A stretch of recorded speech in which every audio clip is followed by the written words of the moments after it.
Stanley Kubrick's The Shining is considered by many, including myself, to be one of the greatest horror films ever made. A darkly insightful, beautifully filmed, well-acted masterclass in creating tension, dread and atmosphere. Based on the novel by Stephen King, the film stands as a cinematic landmark and is considered a classic, largely due to its story and cinematography, but also its ambiguous nature, spawning a following that in equal parts lauded the film for what it was, but also ran wild with fan theories and intense speculation and debates about its underlying themes, and whether any even existed or were simply overblown personal interpretations of a classic ghost story. If you watch those three things, you begin to understand this deeper story that Stanley Kubrick was involved with faking the Apollo moon landing. For my money, anyone who goes around reading meaning into any old gobbledygook deserves everything they get. If you've watched my previous video on the late great David Lynch, you'll know that I adore abstractions within stories, and ambiguity, especially in horror, is often the open space in which a film can breathe, but also in which personal interpretations can develop into a meaningful takeaway, making a story more than the sum of its parts. With this in mind, I was somewhat hesitant to hear in 2019 of an approaching sequel to The Shining. Also based on a book from Stephen King, and helmed by, at the time, up-and-coming horror director Mike Flanagan. Many sequels have a habit of, in attempting to prolong and or build upon existing stories, over-explaining and offering answers to questions that never really needed answering. Oh God, aliens. Your explanation for anything slightly peculiar is aliens, isn't it? You lose your keys, it's aliens. A picture falls off the wall, it's aliens. So I was pleasantly surprised, upon watching Dr. Sleep, to find a film that managed to be, in my opinion, one of the best examples of a sequel done well. Not just building upon the lore of the original, but being an engaging story in its own right, and also offering some useful insights into addiction and the ongoing battle of facing our inner demons. In this video, I look at Dr. Sleep, how it succeeds as an artistic expression of the interactions with one's shadow self, and the hope it offers to its audience, particularly those struggling with addiction and other mental health problems. A candy-coloured clown they call the Sandman tiptoes to my room every night, just to sprinkle stardust and to whisper, go to sleep, 'cause everything is alright. It rains, I walk with you. It rains, I talk to you. Who's called it The Shining? It rains, you're mine. All the time we're together. It rains. Ah, hi there.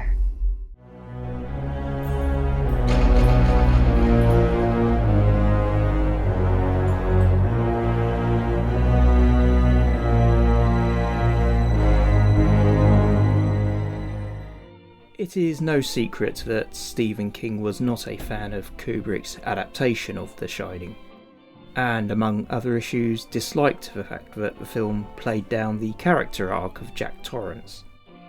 Whereas King had written him to be a loving father, overcome and consumed by both the evils of the Overlook and the failure to battle his own personal demons, including his historic alcoholism, Kubrick instead went for an arguably more nihilistic approach and less nuanced depiction, with Jack Nicholson's character instead appearing malicious and indifferent to his family from the start. See? It's okay. You saw it on the television. Needing only the slightest push to become the iconic axe-wielding maniac, recognisable even to those who have not seen the film, and referenced throughout popular culture since.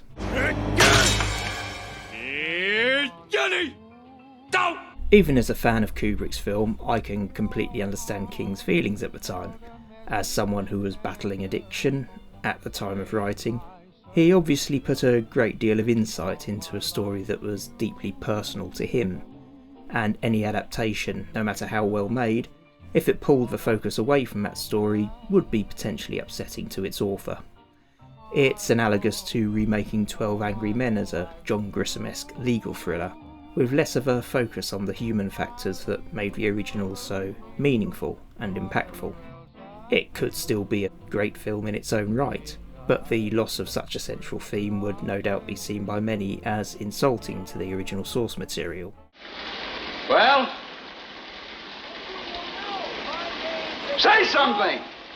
When I lay my vengeance upon thee.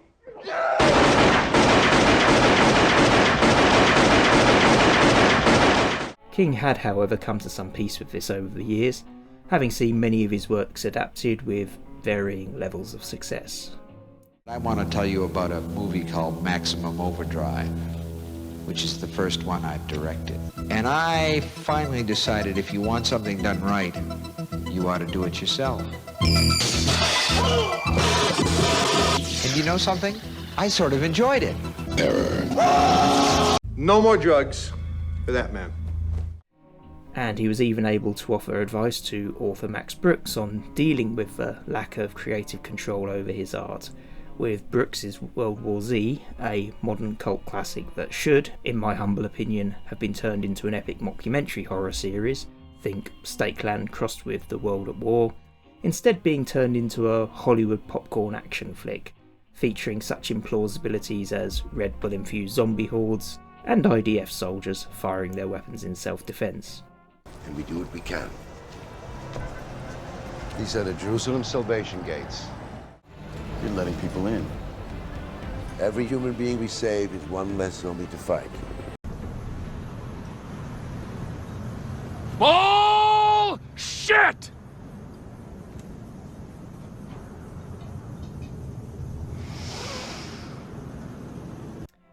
King has mellowed on the subject in recent years, and has now stated that he can appreciate Kubrick's film for what it was, if not as a faithful adaptation of his novel. That said, with Kubrick's The Shining becoming such an iconic touchstone in horror cinema, the prospect of making a sequel, both acting as a continuation of the film's story and a faithful adaptation of King's book, would seem doomed to failure.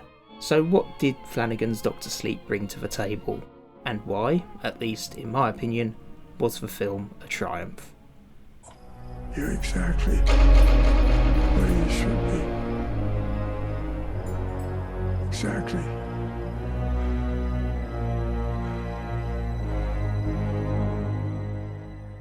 Released in late 2019, and despite being generally well received by audiences and critics, Dr. Sleep was considered a disappointment at the box office.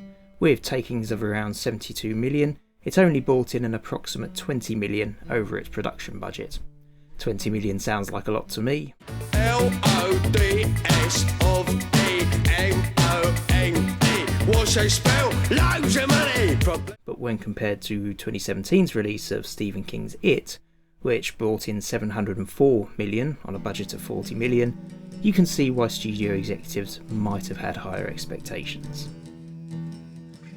Obviously, It had the advantage of being an established and already popular horror story, albeit in the form of a TV miniseries, of which many fans had fond memories, as well as, through an updated time period, being able to ride the wave of 80s horror nostalgia in the wake of Stranger Things, itself heavily influenced by the works of Stephen King, in particular, It.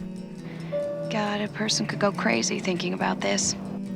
Whereas Dr. Sleep was the sequel to a beloved story and subject to the usual baggage with which that comes.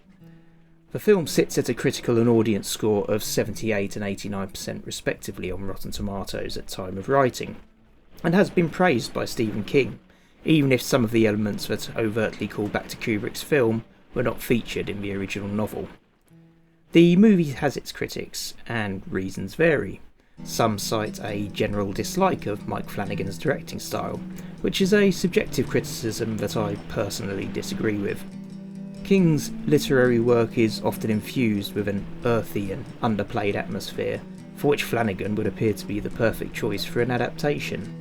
Flanagan had been building a reputation as one of the most interesting horror creators to emerge from the independent scene in contemporary film and television, debuting with the part crowd-funded, intensely creepy and original Absentia in 2011, followed by Oculus, Chapter 3, The Man with the Plan in 2013, which still stands as one of the best and most memorable horror shorts I can recall. For a low-budget project primarily featuring a single actor, it managed to create, through well-delivered and justifiable exposition, an intriguing backstory and sense of suspense. Also, to be set in a small room while featuring a large mirror is an endeavour that any first-year film student will tell you is borderline masochistic. Yeah, well, they are nuts. Well, I mean, if you put it that way, they're nuts. He had gone on to have great critical and commercial success in both his film output and his various Netflix series, including The Haunting of Hill House, an adaptation I rewatched in preparation for this project, which I thoroughly enjoyed even more on the second watch. Hey, awesome cameo. And felt that, despite being loosely based on Shirley Jackson's novel, it seemed to share more of its humanity and social elements with King's work. And, like his latter work, Midnight Mass, also happened to feature a very well-written sub-story of a character dealing with addiction. Like King, Flanagan's work often shows us that ghosts are not just undead entities that occur to represent life after death, or offer up cheap jump scares. What do you think of this? You like it? They are often the most haunting echoes of our character, the elements of our past, present, and sometimes future selves, from which no amount of running or hiding under the bedclothes will offer escape. Many of Flanagan's works, where he writes and/or directs, contain similarly deep themes such as historic trauma and depression. Even the much maligned Midnight Club, tonally a departure from his usual style and set in a hospice for terminally ill teenagers, still manages to be atmospheric, funny, and, in places, rather touching, without slipping into mawkish sentimentality. He was therefore the ideal candidate to direct the sequel to one of the most revered horrors in cinema history, in what, following the critically lauded straight-to-streaming adaptation of Gerald's Game, was to be his second interpretation of King's work. Directing aside, some were critical of Dr. Sleep's pacing and length. Again, this is something with which I cannot agree. King's books are usually substantial in both their content and detail, and is perhaps why some of his adaptations tended to lend themselves to the TV miniseries format rather than feature films.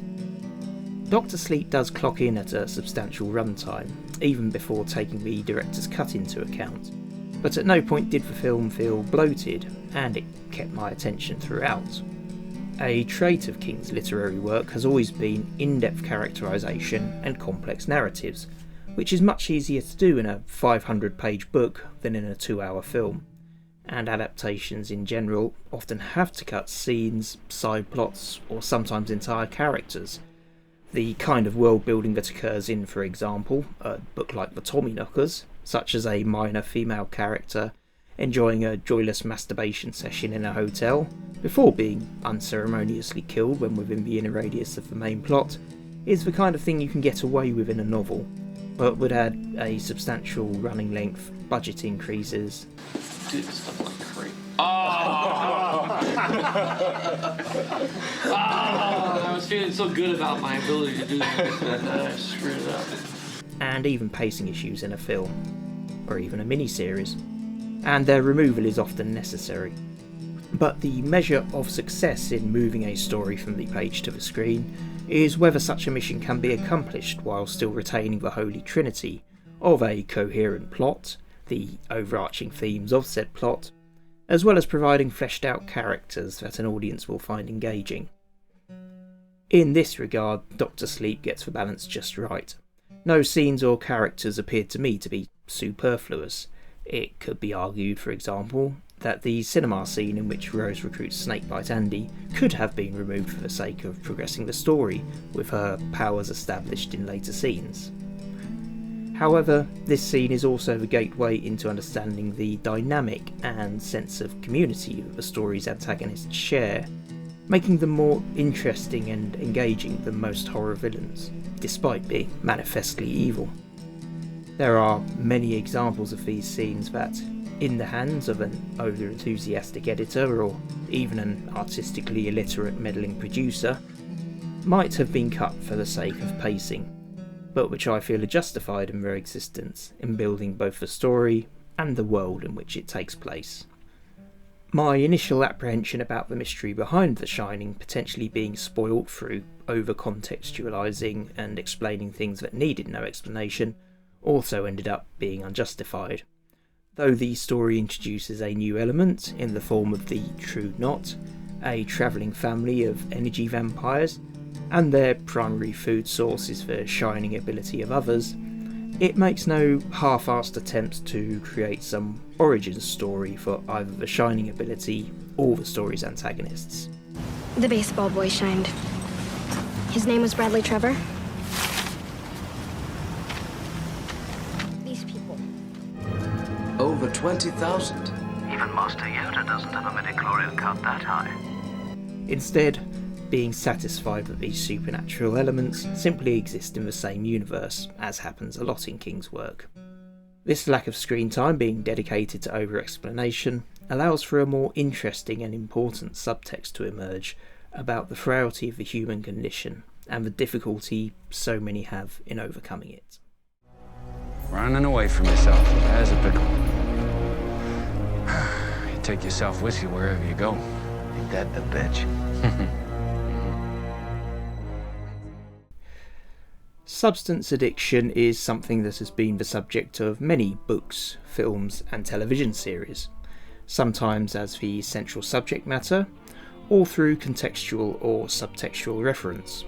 This is because, as with most commonly recurring themes in art, it is a part of the human condition, and something of which, in all probability, most people will have had some form of experience. It is something I've dealt with professionally, having worked in healthcare treating many IV drug users in my former specialty, but also personally as an alcoholic myself. At time of writing, I've been sober for just over a year and a half, having been drinking for 30 years since I was a teenager. Alcoholism especially is a subtle and insipid disease, as without the societal taboo that comes with other forms of substance abuse, alcohol is a social norm, and the grey area between having a couple of pints at the weekend or a glass of whiskey or wine after a particularly hard day and drinking habitually and or to excess is very subjective and not easy to classify, let alone to objectively observe a growing dependency on within oneself. I am by no means evangelical on the subject. Many, perhaps the vast majority of people, are able to drink for leisure and are free to stop at any time. Though for many of us it's not until the point at which we attempt to stop that we understand the depth of the problem. The catalyst for such a decision is usually very personal and can vary between individuals. In my case, it was a combination of factors such as wasting many of my precious days off sleeping off the night before, a general lack of energy, admitting that I was almost certainly causing my health to worsen. Oh! Hi, Mr. Frog. You're not supposed to be here. As well as the recognition that, like many people, I was self-medicating to deal with poor mental health. And I do. I have a head that just won't shut the fuck up. And though the alcohol offered temporary respite, it was an unpredictable variable that I could do without. For many, and as can be heard in several recovery programs, it takes reaching a significant low point as a result of their addiction before an individual can objectively see the need for change. This is most commonly referred to as hitting rock bottom. Though this might not be applicable to everyone, I didn't have a particular low point that could make up my mind for me. I wasn't a nasty drunk, a violent drunk, nor did my alcohol stop me from fulfilling my day-to-day commitments. I'm a fucking drunk. I'm good at it. If anything, I would, in retrospect, class my former self as a nihilistic, functioning, albeit slightly shambolic alcoholic. The only dramatic event being a misguided attempt to cycle home after one too many, resulting in me going over my handlebars and face planting into a gravel footway. That's why I'm so pretty. In Dr. Sleep, we get to see Danny hit rock bottom, having lived with and, through alcoholism, suppressed his shining ability, presumably since early adulthood, deliberately severing both the link to his abilities and his intuitive self. This is a very common facet of addiction, as well as a difficulty faced when trying to diagnose or treat it alongside mental health issues. The chicken and egg situation of what came first. Did the substance abuse cause a mental health problem, or is somebody self-medicating to cope with an existing issue?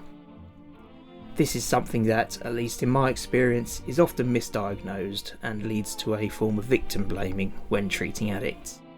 In the case of Danny, his decline culminates in one final, alcohol and drug-induced moment of selfishness and stupidity, one that literally and metaphorically goes on to haunt him, but which also acts as a catalyst for him to realise that his addiction has got the better of him.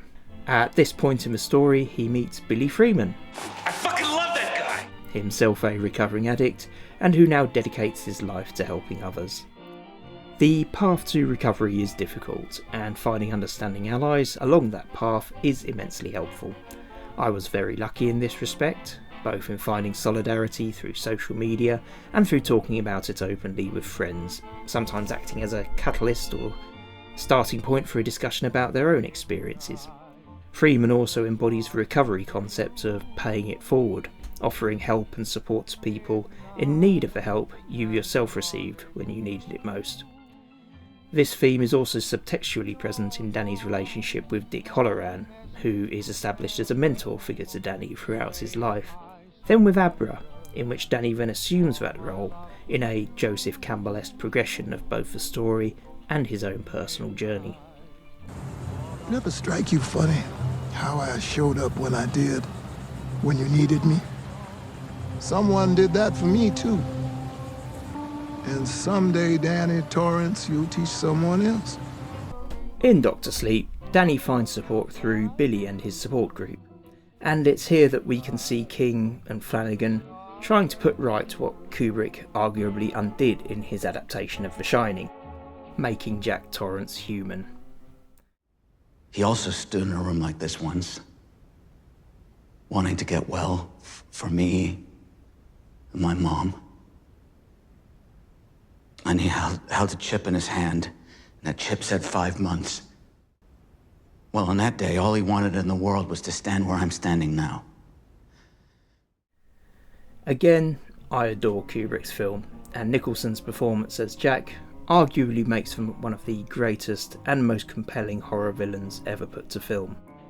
But I do feel there is worth in emphasising that he was a husband and a father.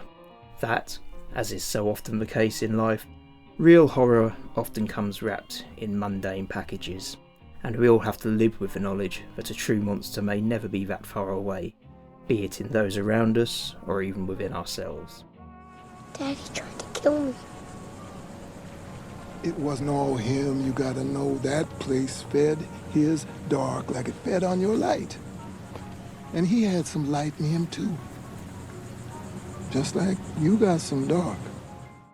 This is something I touched on in my previous video discussing Jungian philosophy, and which also happened to be very beneficial to me personally in coming to terms with sobriety.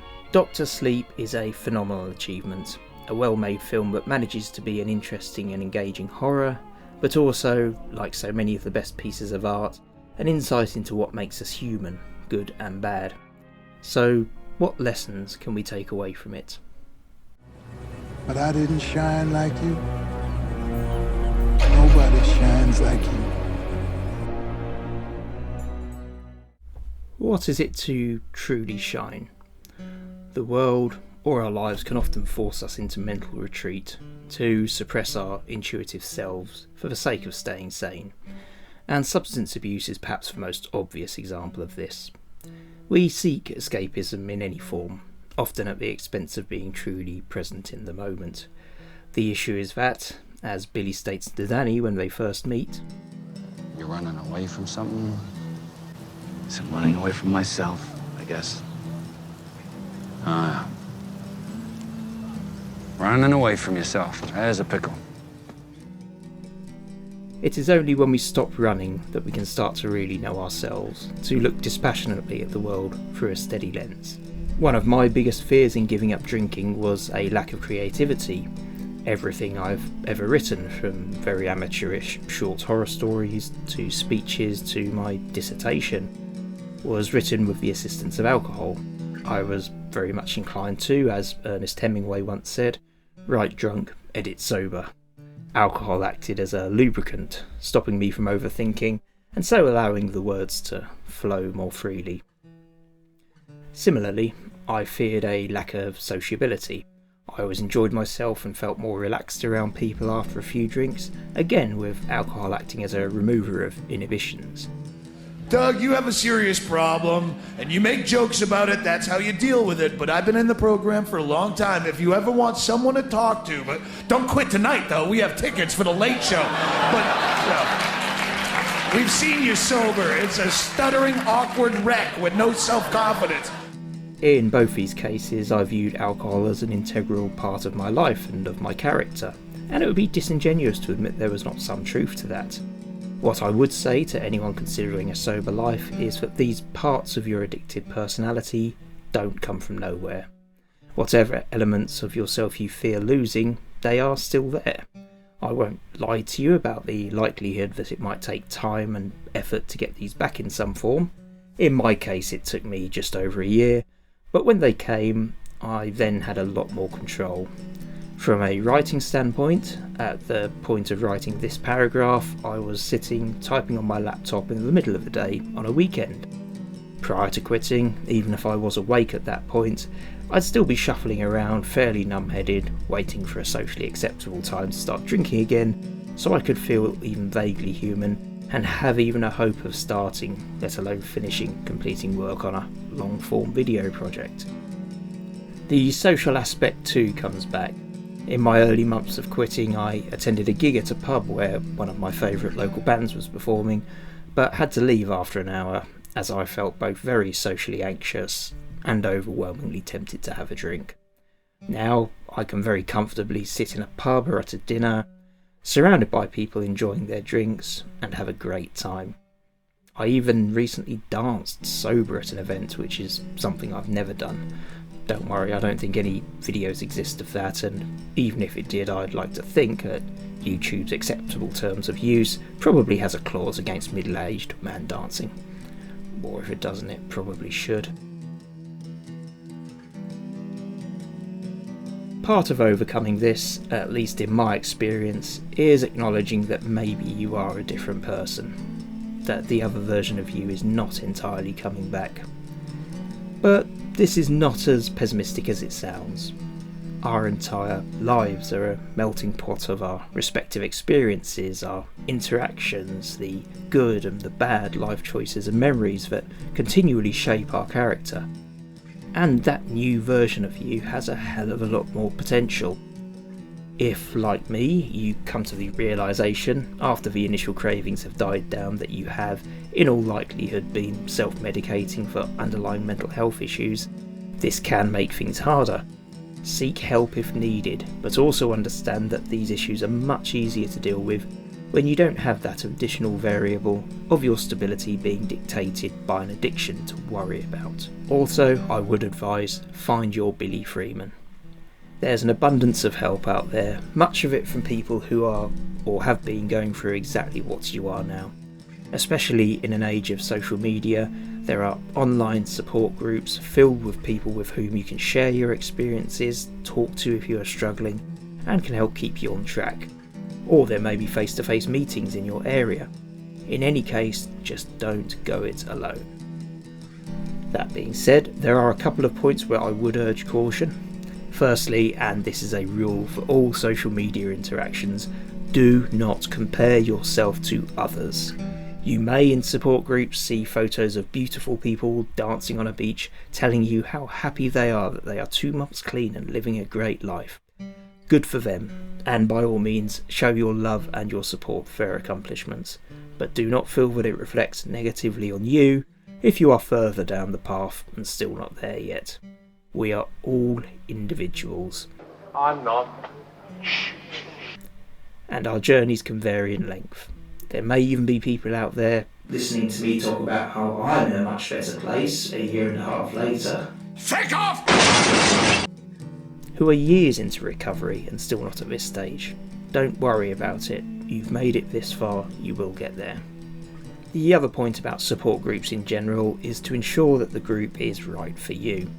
For example, Alcoholics Anonymous, or AA, is probably the dominant name in the field. And though the organisation itself has done some backpedaling in recent years on its religious origins and what is meant by its step of accepting a higher power, my personal experience of them attending meetings as an observer during my nursing training certainly seemed to confirm that at least some branches manifestly see the Judeo-Christian aspect of the programme as intrinsic, at least to the point where, had I attended as a participant, I would have felt very uncomfortable.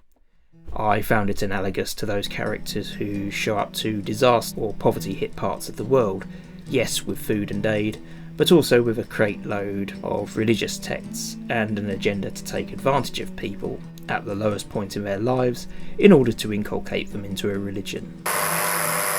Hello, would you like to change religions? I have a free book written by Jesus! Or in the case of AA, tethering their successful recovery to a belief in monotheistic mythology, which I personally find very distasteful.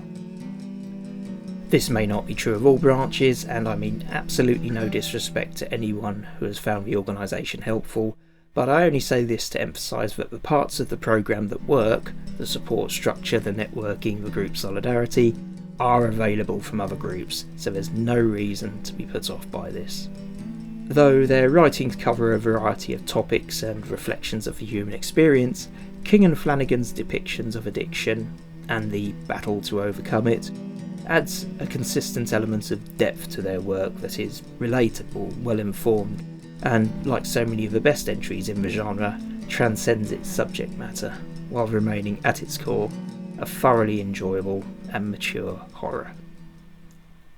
In summary, I highly recommend Mike Flanagan's Dr. Sleep, not only as a great piece of contemporary horror, coming from a director who, in an age of reboots, remakes, and a general stagnation of original ideas in the genre, is one of the most talented and original creators working, but also as an immensely thoughtful and intelligent film about the human condition, a superb adaptation of the works of one of the greatest authors of all time, a fitting companion piece to a horror classic, and a useful insight for anyone who perhaps wants to understand the nature of addiction. If you haven't seen it yet, I urge you to do so. Just a quick thank you to the fantastic John Pearce, with production assistance from the equally great Matt Bauer, providing the background music for this video. Please go ahead and give his channel a look if you are into either great guitar music or video gaming. Yes, you're a man of many talents. Also, a special thank you and moment of we're not worthiness to the absolute rock and roll punk legend that is John Otway, for his kind permission to use his classic cover of Roy Orbison's In Dreams in this video. He's an artist I've seen live on many occasions, and his shows are always an absolute blast. Please give him a look, you can thank me later. Links to both YouTube channels are in the description. Thank you for watching this video through to the end. If you found it vaguely tolerable, please consider liking, subscribing and sharing. If you haven't already seen it, please also take a look at my first video, which is a look at the life and works of David Lynch, Remedy Games Studio, and a brief introduction to Jungian philosophy.